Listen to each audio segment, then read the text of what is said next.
पढ़ रहे थे शल्य और शालाक के परिचर्या, जिसमें शल्य निर्हरण का जो टॉपिक है उसको कवर किया जा चुका है और जो भी उसके अंतर्गत जो भी पॉइंट थे उनको हमने देखा और उस पर आधारित जो है 30 जो बहुविकल्पी प्रश्न है उसको भी हमने सॉल्व किया। सबसे बड़ी बात यह है कि जो ऑप्शनल क्वेश्चन आप सभी को दिए गए थे उसमें ज़्यादातर स्टूडेंट्स ऐसे हैं जिन्होंने चैट बॉक्स में अपने आंसर भेजे हैं और अधिकतम जो स्टूडेंट हैं उनके आंसर सही भी हैं, लेकिन बहुत सारे ऐसे स्टूडेंट हैं जिन्होंने अपना आंसर जो है चैट बॉक्स में सबमिट नहीं किया। तो इससे ये प्रतीत होता है कि आप जो है रेगुलर क्लास अटेंड नहीं करते हो, ठीक है। और अगर रेगुलर क्लास अटेंड नहीं कर रहे हैं तो उसका रिस्पॉन्स सही नहीं मिलेगा, एग्ज़ाम में आपको फिर दिक्कत होगी। वैसे रेगुलर क्लास जो है अटेंड आपको करनी चाहिए और जो भी क्लासेस दी गई हैं और जिस तरह से आपको उसमें जो क्वेश्चन पूछे जाते हैं या जो भी आपसे जवाब मांगा जाता है तो उसको आपको सुनना चाहिए और उसका प्रत्युत्तर देना चाहिए। लेकिन अगर आप ऐसा नहीं करते हो तो आपका रिवीजन भी सही तरीके से नहीं होगा। तो क्लास पे थोड़ा सा ध्यान दीजिए और उसको सही से करने का प्रयास कीजिए, ठीक है। इस क्लास में हम शल्य और शालाक के परिचर्या के कुछ और टॉपिक्स जो हैं देखेंगे, जिसमें अगर देखें तो स्टार्टिंग जो है रक्त स्तंभन से हो रही है। रक्त स्तंभन क्या है, इसको रोकने के उपाय कौन से हैं, ये सारी चीज़ें हम यहाँ पे जानेंगे। इसके साथ ही हम जानेंगे क्षार के भेद, उसके बाह्य प्रयोग, आभ्यंतर प्रयोग, क्षार निर्माण विधि जानेंगे, क्षार के दोष को देखेंगे और इसकी प्रयोग विधि को भी देखा जाएगा। फिर अलाबु है क्या, अलाबु का प्रयोग विधि भी जानेंगे। फिर जलौका जानेंगे, जलौका या जलौक भी कहते हैं, जलौका भेद, निर्विष जलौका, सविष जलौका और इसकी उत्पत्ति स्थान आदि से रिलेटेड जो पॉइंट है उसको भी देखा जाएगा। और इसमें भी हम 30 प्रश्न जो हैं आपको कराएंगे और उसका उत्तर आपको देना होगा। तो क्लास बहुत ही डीपली और अच्छे से समझते हुए जो है देखिएगा और इसको नोट्स भी जो तैयार करेंगे उसको अपने तरीके से समझ करके ही कीजिएगा, ठीक है। तो जैसे यहाँ पे शुरू में ही आपको बताया गया कि रक्त स्राव को रोकने के उपाय, रक्त स्राव को कौन से उपाय हैं जिससे रोका जा सकता है। तो देखा जाए तो रक्त स्राव को रोकने के लिए आयुर्वेद में कुछ उपाय बताए गए हैं, जिसमें सबसे पहला जो उपाय है उसे हम कहते हैं संधान। क्या कहते हैं? संधान। एक संधान आप भेषज कल्पना में भी आप देखे होंगे, संधान वो कल्पना के अंतर्गत आता है, संधान कल्पना के अंतर्गत आता है, जिसमें आपने सुना होगा आसव, अरिष्ट, ये सारी चीज़ें जो है संधान कल्पना के अंतर्गत बनाई जाती हैं। इसके अतिरिक्त भी बहुत सारे ऐसे संधानित जो उत्पाद हैं वो भी इसी कल्पना के फलस्वरूप बनते हैं। तो यहाँ पे जो संधान कहा जा रहा है वो एक तरह से प्रक्रिया के अंतर्गत प्रयोग में लिया जा रहा है, जो रक्त वाहिनी के छेदन या विदारण के पश्चात किया जाता है, जिससे क्या होता है, रक्त स्राव को रोका जा सकता है। यानी कि अगर वेधन हो गया है, किसी कारणवश चोट लग गया है और त्वचा जो है फट गई है, छिल गई है और वहाँ से ब्लीडिंग हो रही है, रक्तस्राव हो रहा है, तो आयुर्वेद में एक विधि है रक्तस्राव को रोकने के लिए, जिसको हम कहते हैं संधान, जो इस कल्पना से थोड़ा सा भिन्न है। अरे समझ में, कल्पना से थोड़ी सी भिन्न प्रक्रिया है और जो कि संधान के अंतर्गत आती है, ठीक है। आगे अगर देखा जाए तो स्कंधन, क्या कहा जा रहा है? स्कंधन, ये क्या है? रक्त का थक्के के रूप में जमना। जैसे आप ब्लड क्लाटिंग जानते हो, क्लाटिंग की जाती है, ब्लड क्लाटिंग होती है, कुछ देर ब्लड ब्लीडिंग अगर हो रही है वहाँ पे दबा के रखते हैं, तो क्लाटिंग के हेल्प से ही क्या होता है कि ब्लड का जो थक्का है वो जम जाता है। और क्लाटिंग जो है, विटामिन के अगर है, विटामिन के की प्रचुरता है आपके बॉडी में, तो ब्लीडिंग हैवी लॉस नहीं होता है, वो क्लाट कर जाता है ब्लड, और वही विटामिन के की कमी हो जाती है तो फिर ब्लीडिंग होती है, ब्लड क्लाटिंग नहीं होती है, ठीक है। तो स्कंधन भी एक प्रक्रिया है जो कि खून को थक्का जमाती है। एक है पच्य, पच्य एक प्रक्रिया है जो रक्त दोषों को पचाती है या उनको एक तरह से शोधित करती है। फिर है दाह, दाह भी एक प्रक्रिया है जो अग्नि कर्म द्वारा रक्त स्तंभन किया जाता है, यानी कि रक्त स्राव जो हो रहा है वो अग्नि कर्म के द्वारा भी रोका जा सकता है, जिसमें जो प्रक्रिया कहलाती है दाह। फिर है क्षार कर्म, क्षार में क्या होता है कि क्षार द्रव्य से रक्त को रोकने की प्रक्रिया जो है सम्मिलित है। शीतल द्रव्य, शीतल द्रव्य क्या है? शीतल एवं संकोचक औषधियों का प्रयोग, जैसे पद्म, मृडाल आदि। याद रखना है नाम, जो भी नाम बताए जा रहे हैं वो नाम आप याद रखोगे। शीतल एवं संकोचक औषधियों का प्रयोग, जिसमें क्या आ रहा है? पद्म और मृडाल आदि। तो ये नाम याद रखने हैं कि शीतल और संकोचक। शीतल कहने का मतलब क्या है? ये ठंडे औषधि द्रव्य क्या करते हैं? ब्लड को क्लाट कराते हैं, यानी कि खून का थक्का जमाने का प्रयास करते हैं, इसलिए इन्हें संकोचक की कैटेगरी में भी रख सकते हैं। मतलब संकोचक का मतलब सिकुड़ाना या पास पास लाना, तो रक्त कोशिकाओं को पास पास ला करके ये ब्लड को क्लाट कराते हैं, थक्का जमाते हैं, इसलिए ये किस में पढ़े जा रहे हैं? रक्त स्त्राव के अंतर्गत, रक्त को रोकने के उपाय के अंतर्गत पढ़े जा रहे हैं। ठीक है, जिसे हम कह रहे हैं रक्त स्तंभन। क्या कह रहे हैं? रक्त स्तंभन। समझ में आ गया? उपाय कितने आपने देखे? संधान 1 नंबर पे, स्कंदन 2, पच्य 3, दाह 4, क्षार 5 और शीतल द्रव्य 6। संधान में क्या किया जाता है? रक्त वाहिनी के छेदन या विदारण के पश्चात संधान करते हैं। और स्कंदन कब किया जाता है? रक्त का थक्का जमाने के लिए जो प्रक्रिया प्रयोग में ली जा रही है। पच्य रक्त दोषों को नष्ट करने के लिए। दाह अग्नि कर्म द्वारा रक्त को रोकने के लिए। क्षार, क्षार द्रव्य से रक्त रोकने की प्रक्रिया। और शीतल द्रव्य, शीतल एवं संकोचक औषधियों का प्रयोग करके जो है रक्त स्तंभन करना। तो ये किसके अंतर्गत आपने देखा? आयुर्वेद में रक्त स्राव को रोकने हेतु जो उपाय हैं उसके अंतर्गत आप सभी ने देखा। आगे अगर देखा जाए तो इसमें अगला जो टॉपिक है वो है क्षार का। तो सबसे पहले तो हमें ये जानना होगा कि क्षार है क्या, क्षार किसे कहते हैं, क्षार क्या है। तो क्षार एक तरह से द्रव्य के रूप में काम करता है, और इसमें अगर भेद देखा जाए, क्षार एक तरह का द्रव्य है, आपने भेषज कल्पना में पढ़ा भी होगा, क्षार बनाने के लिए प्रक्रिया भी बताई गई होगी। तो क्षार किससे बनता है? औसत द्रव्य को जला करके। किससे तैयार किया जाता है? जो भी औसत द्रव्य हैं उन्हें जला करके या भस्म करके, जलाकर, इससे जो है क्षार द्रव्य तैयार किया जाता है। जैसे आपने यव क्षार पढ़ा होगा, जिसमें बताया गया था कि यव यानी कि जौ का जो पौधा है उसे ज़मीन से उखाड़ करके फिर नीचे का हिस्सा काट के ऊपर का हिस्सा काट करके जो डंठल होते हैं उसे साफ जगह पे जला देते हैं, और उसकी जो राख बचती है उसको पानी में रख करके क्वाथ स्वरूप तैयार किया जाता है। फिर छान करके वही राख जो है धूप में सुखाया जाता है, फिर वही पकाने के बाद से जो प्राप्त होता है उसे क्षार कहते हैं। ठीक है, तो यहाँ पे अगर देखें तो क्षार के भेद में कौन कौन से जो क्षार हैं वो पहले देख लिया जाए। तो सबसे पहले तो आपने क्षार जान लिया। क्षार के प्रकार में अगर देखा जाए तो एक होते हैं बाह्य क्षार और एक आभ्यंतर क्षार। ये किसके अनुसार बताया जा रहा है? प्रयोग के अंतर्गत, मतलब कि जो क्षार बाहरी तौर पे प्रयोग में लिए जा रहे हैं वो बाह्य क्षार हैं, और जो आंतरिक तौर पे प्रयोग में लिया जा रहे हैं वो आभ्यंतर क्षार हैं। प्रयोग स्थान, अब बाह्य क्षार कहा गया तो ये बाहरी प्रयोग में लिए जाएंगे, जिसमें त्वचा पे प्रयोग में लिए जाते हैं और घाव पर प्रयोग में लिए जाते हैं। ये कहाँ पे प्रयोग में लिए जाते हैं? त्वचा और घाव पर प्रयोग में लिए जाते हैं आंतरिक सेवन हेतु। और जो आभ्यंतर क्षार है वो कहाँ पे प्रयोग में लिए जाते हैं? वो आंतरिक सेवन में प्रयोग में लिए जाते हैं, मतलब कि आंतरिक रूप से प्रयोग में इनको लिया जाता है।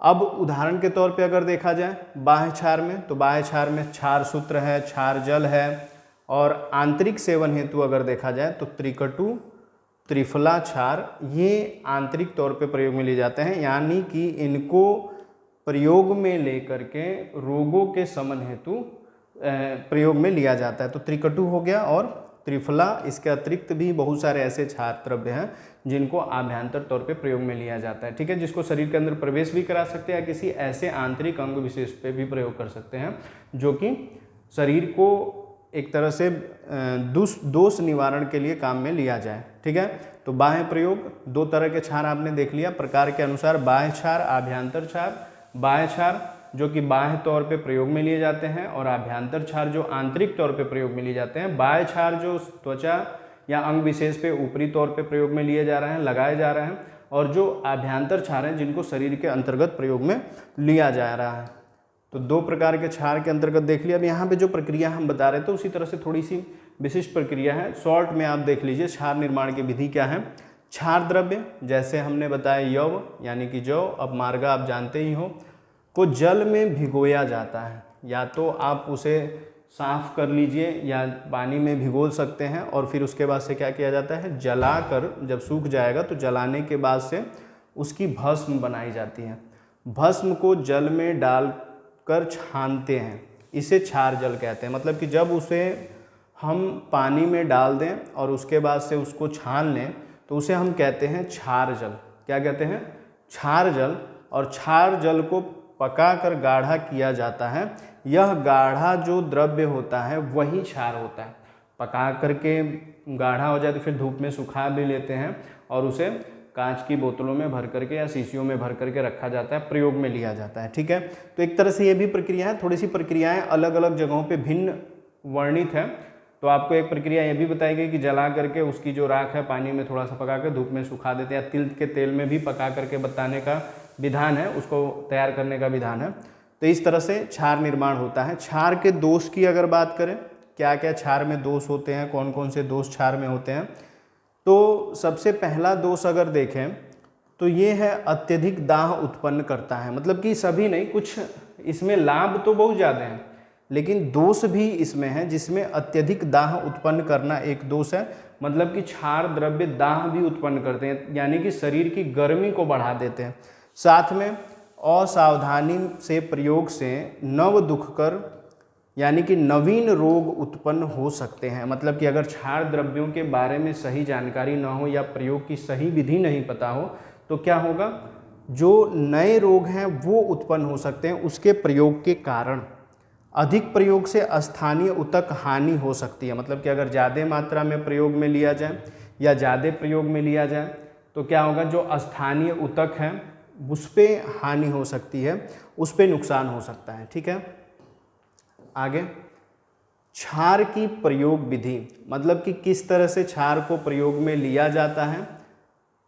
तो क्षार प्रयोग करने के लिए यहाँ पे 3 विधियाँ बताई जा रही हैं। एक लेप है, एक क्षार सूत्र है और एक क्षार पान है। लेप यानी कि उसे किसी सतह पे, त्वचा पे लगाना या रगड़ना, वो लेप के अंतर्गत आएगा। और क्षार सूत्र आपने देखा होगा कि जब भगंदर या पाइल्स की बात की जाती है, बवासीर की बात की जाती है, तो उसमें अर्श जो बाहर आते हैं, अर्श जो माशांकुर के अंतर्गत बताया गया है। माशांकुर यानी कि जब कॉन्स्टिपेशन के थ्रू जब बवासीर हो जाता है, पाइल्स हो जाता है, तो उसमें जो फिस्टूला होता है, मांस का एक गुदा से जो बाहरी एक भाग बाहर आ जाता है, उसे क्षार सूत्र के द्वारा काटा जाता है। तो मतलब क्षार का मतलब ये हो गया कि उस क्षार में एक सूती धागे को भिगो करके रखा जाता है। जैसे सेहुंड के दूध में हमने बताया था कि उसको डाल करके फिर वो पूरी तरह से धागा जो है बहुत टाइट हो जाता है और उससे लपेटा जाता है उस पार्ट विशेष को, तो कुछ समय बाद वो अपने आप कट के जो है, जो माशांकुर है वो बाहर आ जाता है या कट के निकल जाता है। ठीक है, तो ये क्षार सूत्र। क्षार सूत्र का मतलब क्या है, क्षार का प्रयोग करके धागे को क्षार के साथ तैयार करना। मतलब कि क्षार का प्रयोग करके धागा तैयार करना ही क्षार सूत्र है। और क्षारपान यानी कि क्षार को हम क्या कर रहे हैं, ग्रहण कर रहे हैं। अगर देखें तो लेप कहाँ पे प्रयोग करते हैं, किस लिए, बाह्य फोड़े या मस्से पर, मतलब कि उसे हटाने के लिए बाहरी तौर पे प्रयोग में लिया जा रहा है। और क्षार सूत्र कहाँ पे किस लिए प्रयोग में लिया जाता है, भगंदर, अर्श आदि के लिए। अभी आपको बता भी चुके हम ये कि अर्श और भगंदर को हटाने के लिए प्रयोग में लिया जाता है। और क्षारपान क्या है, इसको आंतरिक प्रयोग में लिया जा रहा है, आमाशय विकारों हेतु, विपरीत दोषों में नहीं। आमाशय के जो विकार हैं उनमें प्रयोग में लिया जाता है, लेकिन विपरीत दोष में नहीं। विपरीत दोष का मतलब क्या हुआ, अगर पित्त दोष है तो कोई ऐसा हम क्षार प्रयोग में नहीं लेंगे जिससे उष्णता बढ़ जाए। ठीक है, तो दोष के विपरीत जो है इसको प्रयोग में नहीं लिया जाता है। आगे अगला जो टर्म है वो है अलाबू का। आपके पाठ्यक्रम में अलाबू भी मेंशन है। अलाबू अगर देखें तो सामान्यतः लौकी जो है उसे ही अलाबू कहा जाता है। यहाँ पे आप देख सकते हैं ये जो गोल वाली जो लौकी है इसे ही अलाबू कहते हैं। तो परिचय में आप इतना तो जान ही गए हैं कि ये जो है संरचना जो यहाँ पे आपको पिक्चर में दिख रही है ये क्या है, अलाबू है। और एक लंबी वाली लौकी होती है, तो वो तो आप जान ही रहे हो। और ये जो है गोल जो संरचना है, गोल वाली जो लौकी है, इसको चिकित्सा में, आयुर्वेद चिकित्सा में प्रयोग में लिया जाता है। तो इसे हम अलाबू कह रहे हैं। अलाबू के परिचय में क्या है? एक प्रकार की लौकी नुमा वनस्पति। अब लौकी नुमा कह रहा है, लेकिन ये सामान्यतः लौकी ही है, ठीक है। वनस्पति को सुखाकर उसमें अलाबू यंत्र बनाया जाता है। अभी देखिए, इसको सुखा करके ही प्रयोग में लिया जाता है और इससे औषधि द्रव्य प्रयोग में लिए जाते हैं। तो जब सुखा दिया जाता है तो एक तरह से इसको हम अलाबू यंत्र भी कहते हैं। इसका उपयोग शोथ यानी कि सूजन स्त्राव को कम करने हेतु प्रयोग में लिया जाता है। तो मतलब इसका प्रयोग जो है इस तरीके से ही ले सकते हैं। अलाबू प्रयोग विधि अगर देखें तो अलाबू को गर्म पानी में सबसे पहले उबालते हैं, उसके निचले भाग में छेद किया जाता है, जहाँ रक्त या स्त्राव या सूजन हो वहाँ पर लगाया जाता है। यह निग्रह यानी कि सक्शन के माध्यम से दूषित रक्त निकालता है। मतलब कि ये अवशोषण की प्रक्रिया करता है। शरीर में जो दूषित द्रव्य हैं या रक्त हैं उसको सक्शन बाहर की ओर खींचता है, उस तरीके से ये जो है काम करता है। समझ में आ रहा है? तो यहाँ पे अलाबू को तैयार करने के लिए जो प्रयोग विधि है इसका, जिसमें बताया गया अलाबू को गर्म पानी में उबालते हैं, उसके निचले भाग में छेद किया जाता है, जहाँ रक्त का स्त्राव या सूजन हो वहाँ लगाया जाता है और फिर यह निग्रह के माध्यम से दूषित रक्त जो है निकालता है। समझ में आ रहा है? तो इस तरह से आप दिमाग में रखिएगा, ये संरचना है और इससे क्या किया जाता है? दूषित रक्त को शरीर से बाहर निकाला जाता है। आगे अगर देखें तो जो मुख्य मेन टॉपिक है, इससे बहुत ज़्यादा क्वेश्चन बनेंगे और क्वेश्चन आपको दिख भी सकते हैं, इम्पोर्टेंट है। जलौका चिकित्सा, जलौका या जलौक भी कह रहे हैं। तो जलौका जिसको हम क्या कह रहे हैं? Leech therapy. जलौका को सामान्यतः हम जोंक से कह सकते हैं, हिंदी में इसको जोंक कहा जा रहा है और उस तरह से जलौका कहा जाता है। तो जलौका चिकित्सा यानी कि लीच थेरेपी रक्त मोक्षण में सबसे महत्वपूर्ण है, बहुत ज़्यादा महत्वपूर्ण एक तरह से चिकित्सा प्रक्रिया कह सकते हैं रक्त मोक्षण को। तो इसको हम कहते हैं जलौका चिकित्सा, लीच थेरेपी। इस चिकित्सा का उद्देश्य क्या है? उद्देश्य इसका बस इतना है, दूषित रक्त निकालना, और दूषित रक्त निकालने की प्रक्रिया को रक्त मोक्षण कहते हैं। तो बता चुके हैं कि जो लीच है यानी कि जोंक है उसका प्रयोग करते हैं खून को, दूषित खून को बाहर निकालने के लिए, विशेषतः पित्तज या रक्त दुष्टि जन्य विकारों में। एक क्वेश्चन आप यहाँ से तैयार कर सकते हैं कि जलौका चिकित्सा मुख्यतः किन विकारों में प्रयोग में ली जाती है? तो पित्तज और रक्त दुष्टि जन्य विकारों में प्रयोग में ली जाती है। जलौका के कितने भेद हैं? टाइप्स ऑफ लीच, यानी कि जो जलौक है या लीच है, जोंक है, उसके कितने भेद होते हैं? तो मुख्यतः ये दो प्रकार की होती है। कितने प्रकार की होती है? दो प्रकार की, एक निर्विष जलौका और एक सविष जलौका। निर्विष जलौका यानी कि जिसमें विष नहीं होता है, जिसमें जहर नहीं होता है, ठीक है, उसे निर्विष जलौका कहते हैं और यही चिकित्सा में प्रयोग में ली जाती है।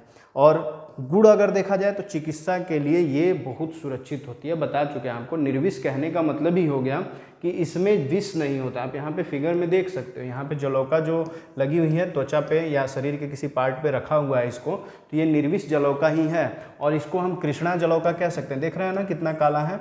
इसकी एक प्रजाति है जिसको हम कह रहे हैं कृष्णा जलौका, तो काली जोंक है इस तरह से। तो इसको रक्त मोक्षण में प्रयोग में लिया जा रहा है। तो कितने प्रकार हो गए निर्विष जलौका के? 6 प्रकार हो गए। और एक जलौका जो है सविष जलौका, इसके भी 6 प्रकार होते हैं। कितने प्रकार होते हैं? 6 प्रकार होते हैं, लेकिन इसको चिकित्सा में वर्जित किया गया है। और इसके लक्षण कैसे होते हैं? बहुत विषैले लक्षण इसके होते हैं, तो इसलिए इसको चिकित्सा में प्रयोग में नहीं लिया जाता। बस सविष जो जलौका है उसको प्रयोग में लेते हैं। अब निर्विष जलौका 6 प्रकार हैं इसके भी और सविष जलौका के भी 6 प्रकार हैं। देखते हैं कौन कौन से नाम हैं, नाम याद रख। यहाँ पे देख सकते हैं सबसे पहले तो जलौक या जलौका हम बता दें, इसमें कन्फ्यूजन नहीं होनी चाहिए आपको। आप इसको जलौक भी कह सकते हैं, जलौका भी कह सकते हैं। परिभाषा देखिए क्या लिखा हुआ है, जल मासा मायूरिता जिलायुका जल मासा मूक इत जिलौकस। ये कहाँ पे लिखा हुआ है? ये सुश्रुत संहिता में सूत्र स्थान 13/9 में इसका उल्लेख मिलता है, ठीक है। फॉर विच जला इज आयु इज जलौका। अब देखिए फॉर विच जला इज आयु जलौका, मतलब कि ये पानी में रहने के कारण, जल में रहने के कारण या जल में इसका आयु बढ़ने के कारण या जल में जीवित रहने के कारण इसे जलौका कहा जा रहा है। दैट विच रिसाइड इन जला इज जलौका, मतलब पानी में रह रही है, पानी के आसपास क्षेत्र में रह रही है, तो इसलिए इसे जलौका कहा जा रहा है। पर्याय इसके कौन कौन से हैं? जलागी, जलरांगी और जलाशिका और जल सर्पिनी, कई तरह के नाम हैं। कौन कौन से? जलागी, जलरागी, जलाशिका और जला सर्पिनी, इस नाम में। जैसे यहाँ पे देखिए निर्विष जलौका के नाम कौन कौन से यहाँ पे हैं। आप जो वहाँ पे देखें, पिछले पेज पे आपने जो देखा उसको देखिए और इसको देखिए, थोड़ा सा डिफरेंस आपको मिल जाएगा। जैसे निर्विष जलौका के नाम में यहाँ पे निर्विष में क्या आ रहा है? कृष्णा, करुणा, कपिला, पिंगला, सिंधुजा, मुक्ता। कृष्णा, करुणा, कपिला, पिंगला, सिंधुजा और मुक्ता, ये 6 हैं। जैसे हमने शुरू में आपको दिखाया जो काले रंग का जो जलौका था, जिसमें कृष्णा हम कह रहे थे कि वो काले रंग का है, तो यहाँ पे उसको मेंशन किया गया निर्विष जलौका के अंतर्गत। इनका लक्षण क्या होता है? ये शांत होते हैं, मृदु होते हैं, मृदु स्पर्श यानी कि बहुत ही चिकनाहट होती है इनमें, बहुत ही चिकने होते हैं, और अगर इनको शरीर पे लगा दिया जाए तो रक्त चूसने के बाद स्वयं हट जाती है। यानी कि जहाँ पे गंदा खून है वहाँ पे अगर ये चिपकेंगी तो उस गंदे खून को चूसने के बाद स्वतः ही ये हट जाती हैं। ये इस तरह से चिकित्सा में भाग लेती हैं। लेकिन जो सविष जलौका है वो क्या करेंगी? वो तो खून भी चूसेंगी, साथ में अपने शरीर का जो जहर है वो भी प्रवेश करा देंगी। तो ये नाम नोट कीजिएगा, थोड़ा सा भिन्न होता है, कहीं कहीं जगह पे अलग अलग वर्णन है। यहाँ पे देखिए सविष जलौका के नाम में कृष्णमुखा, कराला, गुंजा, अजेरी, इंद्रगोप, अग्निमुखी, तो देख सकते हैं ना यहाँ पे किस तरह से नाम दिए गए हैं। तो सब आपको याद करना पड़ेगा। एक तो अष्टांग संग्रह का भी याद कीजिएगा और अन्य जो नाम यहाँ पे बताया जा रहा है इसको भी याद करिएगा।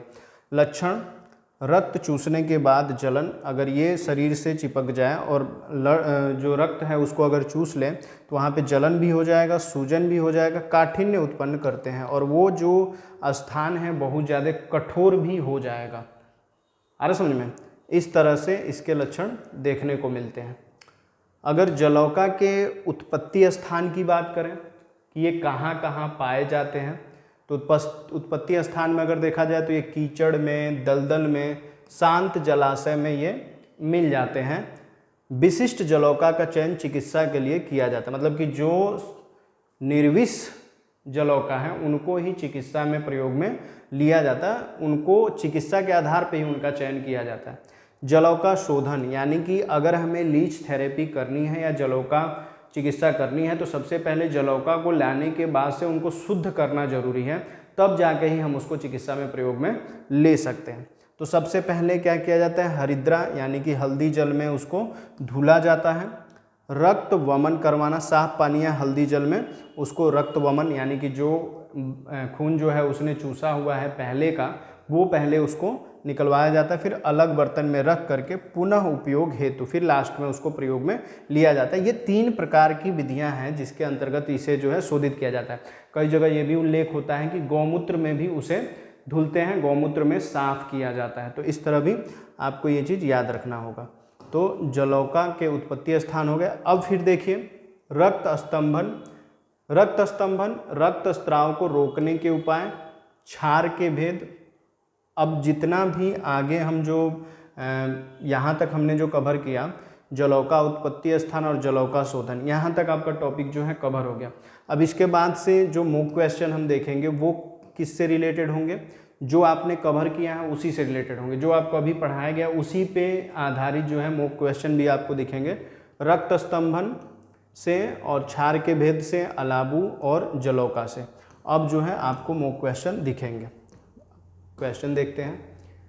इसमें 1 से लेकर के 10 तक जितने भी क्वेश्चन आपको दिखेंगे, 1 से लेकर 10 तक, वो रक्त स्तंभन और रक्त स्त्राव निवारण पे होंगे। जैसे आप पहला प्रश्न देखिए, क्या कह रहा है? रक्त स्तंभन में सर्वप्रथम कौन सा उपाय किया जाता है? सर्वप्रथम सबसे पहले रक्त स्तंभन में सबसे पहला उपाय कौन सा करते हैं? जलौका नहीं करते हैं, रक्तमोक्षण भी पहले नहीं किया जाता है, अग्निकर्म भी पहले नहीं किया जाता है, पहले शीतल द्रव्य का प्रयोग किया जाता है। ठीक है, स्तंभन में सबसे पहला जो प्रयोग है वो शीतल द्रव्य का होता है। अब क्लास देख करके तब जाके वो क्वेश्चन कर रहे हो तो फिर आप ज़्यादातर आप ही प्रश्न का आंसर दे सकते हो। देखिए अगला क्या है, रक्त स्तंभन हेतु क्षार का प्रयोग किस रूप में किया जाता है? क्षार का प्रयोग अगर रक्त स्तंभन करना है तो क्षार का प्रयोग कैसे करते हैं?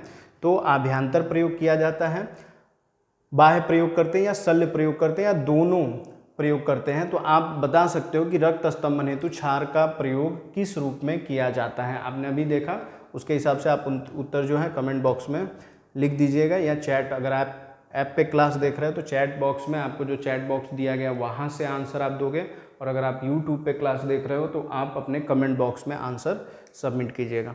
निम्न में से कौन सा रक्त स्तंभक औषध नहीं है? इसमें से रक्त स्तंभक औषध कौन सा नहीं है? तो नीम जो है रक्त स्तंभन औषध में नहीं आता है। आगे, रक्त स्तंभन हेतु प्रयुक्त एक शास्त्रीय प्रक्रिया क्या है?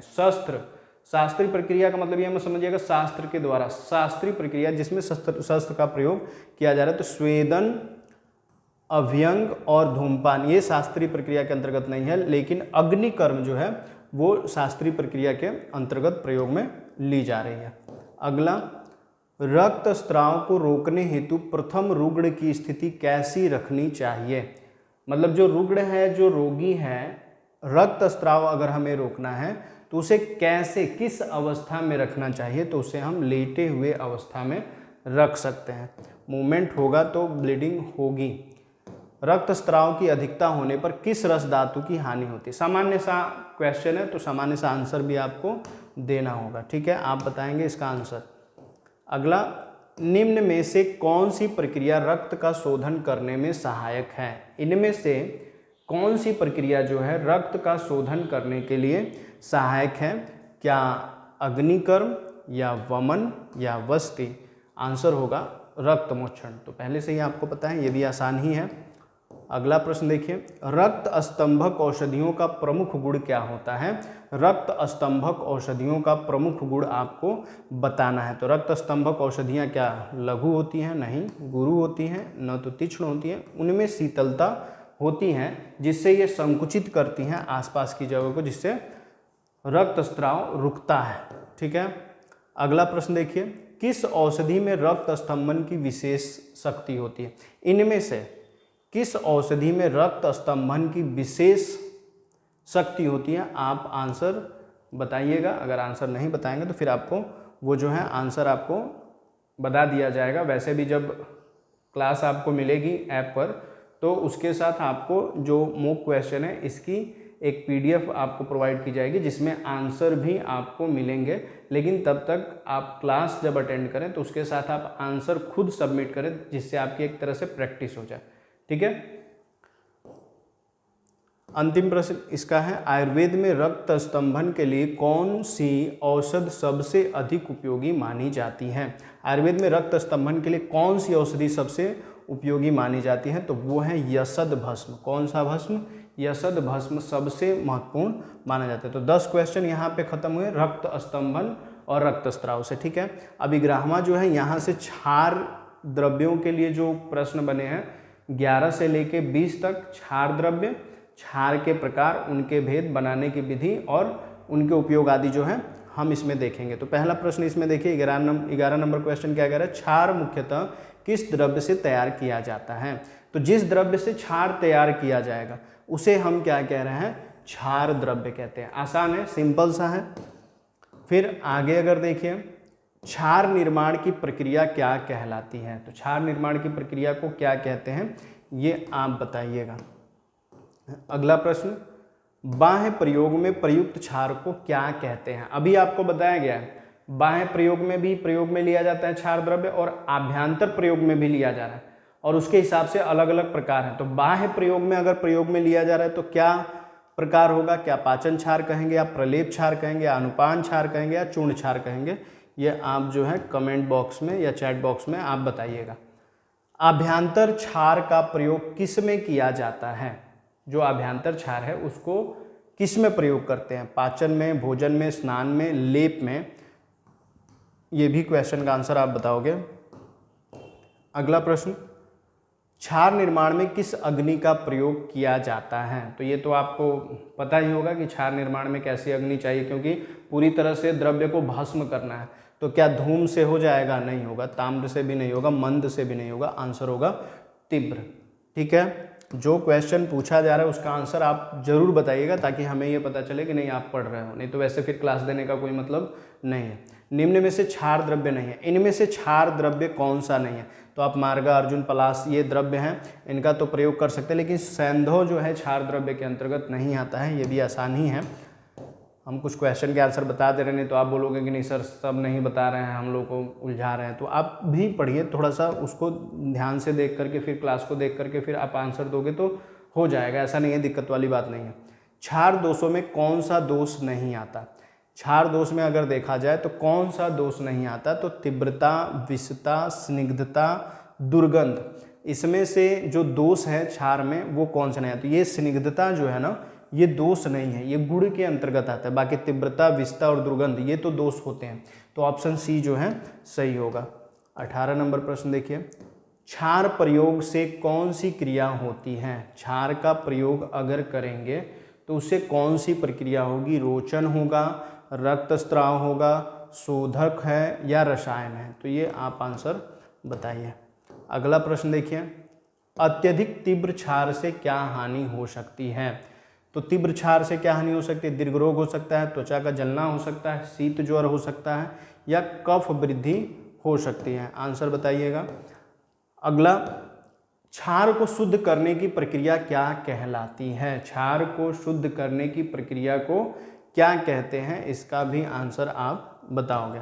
अब आगे जो क्वेश्चन दिखेंगे 21 से 30 वो किस पे आधारित है? वो अलाबू और जलौका चिकित्सा पे आधारित है। किस पे आधारित है? अलाबू और जलौका चिकित्सा पे। अलाबू चिकित्सा में किस द्रव्य का उपयोग किया जाता है? किस द्रव्य का उपयोग करते हैं? तो यहाँ पे अलाबू भी लिखा है, लौकी भी लिखा है, तो आप अगर अलाबू न हो ऑप्शन में एग्जाम में तो आप लौकी अगर लिखा हुआ है तो आप उस पर टिक कर सकते हैं, सेम है। ठीक है, अगला प्रश्न, अलाबू चिकित्सा किस रोग में प्रयुक्त होती है? तो पहले ही आपको बता दिया गया है कि अलाबू जो है किस में प्रयोग में लिया जाता है, तो आप इसका उत्तर जरूर बताएं। अगला प्रश्न, जलौका कितने प्रकार की होती है? तो अब यहाँ पे देखिए समझने वाला क्वेश्चन है। अब ऐसा नहीं कि आप जलौका कितने प्रकार की होती है तो आप 6 पे टिक करके चले आएंगे, ऐसा नहीं। जलौका का मुख्यतः प्रकार जो है, मुख्यतः प्रकार या मुख्य प्रकार कितना बताया गया है? 2 ही बताया गया है, सविश जलौका और निर्विष जलौका। तो अगर समझ के देंगे आंसर तब तो गलत नहीं होगा, नहीं तो ज़्यादातर लोग जो है आंसर बता देते हैं कि जलौका कितने प्रकार की होती है, तो होगा 6 प्रकार का। ऐसा नहीं, जलौका मुख्यतः 2 प्रकार का। अगर यहाँ पे प्रश्न ये होता कि सविश जलौका कितने प्रकार की होती है, सविश जलौका, तब 6 आंसर सही हो जाता है, या निर्विष जलौका के बारे में पूछा जाता तब भी 6 सही हो जाता है। लेकिन यहाँ पे बस जलौका कितने प्रकार की होती है पूछा जा रहा है, तो आंसर होगा 2, यानी कि ऑप्शन बी सही होगा। समझ में आ रहा है? अगला प्रश्न देखिए, जलौका किस वर्ग की चिकित्सा में आती है? तो ये भी आपको पता है अच्छे तरीके से, अभी क्लास में हमने बताया, तो उसको भी आप आंसर में सबमिट करेंगे। अगला क्वेश्चन, सविश जलौका का उपयोग किया जाता है वृद्धों में, बालकों में, नहीं किया जाता या स्त्रियों में? बहुत ही आसान प्रश्न है, लेकिन समझ के आंसर आप दे सकते हो। सविश जलौका का प्रयोग इनमें से किस में किया जाता है? आंसर आप बताइए, आसान है। अगला प्रश्न, निम्नलिखित में से निर्विष जलौका की सही पहचान क्या है? अब इतना बड़ा ऑप्शन, बड़े बड़े ऑप्शन लिखे हुए हैं, लेकिन पढ़ करके आप आंसर जो है दे सकते हो। क्या है? निम्नलिखित में से निर्विष जलौका की सही पहचान क्या है? वह जलौका को विषैले जल में पाई जाती, वह जलौका जो विषैले जल में पाई जाती थी, तो होगा ही नहीं, क्योंकि किसके बारे में पूछा जा रहा है? निर्विष जलौका के बारे में पूछा जा रहा है, जिसमें विष है ही नहीं। वह जलौका जो केवल पशुओं का रक्त चूसती है, तो ऐसा भी नहीं है। वह जलौका जो साफ जल में पाई जाती है और चिकित्सकीय प्रयोग हेतु उपयुक्त होती है। वह जलौका जो गहरे रक्त को चूसती है और जहर छोड़ती है, ये भी नहीं होगा। ऑप्शन सी परफेक्ट है, सही होगा, क्योंकि इसमें कहा जा रहा है कि वह जलौका जो साफ जल में पाई जाती है और चिकित्सकीय प्रयोग हेतु उपयुक्त होती है। ठीक है, आगे देखा जाए तो जलौका का मुख्य उत्पत्ति स्थान क्या है। जलौका मुख्य किन स्थानों पे पाई जाती है, तो खारे जल में तो ये होगी ही नहीं, तो समुंदर तो गलत ही है, समुंदर यहाँ पे एकदम गलत है, नहीं होगा। पर्वत पहाड़ पे भी तो नहीं हो सकती है, समुंदर पर्वत क्षेत्र नहीं, खनिज क्षेत्र में भी नहीं होगी। नदी जो है इसका मुख्य स्थान है, यहाँ तक कि अगर जलाशय भी रहता तो जलाशय पे आप टिक कर सकते हैं, कीचड़ वाले जल में भी ये पाई जाती हैं। जलौका लगाने से पहले उसे किसमें धोया जाता है। अब यहाँ पे आप देख सकते हो नमक जल नहीं धो सकते हैं, उसमें गौमूत्र, घृत, मांस रस। तो हमने आपको क्लास में बताया था कि हम गौमूत्र में भी उसे शुद्ध कर सकते हैं, तो ऑप्शन बी सही होगा। अगला प्रश्न देखिए 29 नंबर, क्या कह रहा है, जलौका चिकित्सा मुख्यतः किस ऋतु में नहीं करनी चाहिए। किस ऋतु में जलौका चिकित्सा नहीं करेंगे, अपने कॉमन सेंस का यूज कीजिए और फिर इसका आंसर दीजिए। अंतिम प्रश्न लेते हैं इस क्लास का, जिसमें प्रश्न पूछा गया है, जलौका द्वारा रक्त चूसने के बाद उसे हटाने के लिए किसका प्रयोग होता है। अगर जलौका को त्वचा पे या अंग विशेष पे लगाया गया है तो उसे हटाने के लिए इनमें से किसका प्रयोग करते हैं, तो ये आप आंसर बताएंगे कमेंट बॉक्स में। और अगर आप ऐप पे क्लास देख रहे हैं तो आप ऐप के चैट बॉक्स में आप आंसर सबमिट कीजिएगा। और शल्य और सालाक के चिकित्सा में जो मोस्ट इम्पोर्टेंट टर्म थे वो आप सभी को यहाँ पे कवर करा दिया गया। इसके पहले भी 2 क्लासेज आप सभी को दी गई थी, तो वो कवर हो गए हैं। बाकी जो चीज़ें बच रही हैं उसको टेस्ट सीरीज के माध्यम से आपको सबमिट कराया जा रहा है, दिया जा रहा है। फिर मॉक क्वेश्चन की सीरीज भी आपको बैक टू बैक दी जाएगी, और जो टेस्ट सीरीज के क्वेश्चन हैं वही आपको मॉक में कराए जाएंगे। तो क्लास जो है आप अटेंड कीजिए, अपना नोट्स बनाइए। और फिर जो दूसरी क्लासेस बच जा रही हैं, जिसमें अगर देखा जाए तो पंचकर्म परिचर्या, अब वो क्लास जो है आपको बैक टू बैक मिलेगा, और उसमें भी मॉक क्वेश्चन इसी तरह से क्लास के साथ आपको दिए जाएंगे, ताकि आपका बेस्ट प्रिपरेशन हो जाए। तो अच्छे से तैयारी कीजिए। बाकी जो है हम पंचकर्म की क्लास में मिलते हैं, तब तक के लिए धन्यवाद।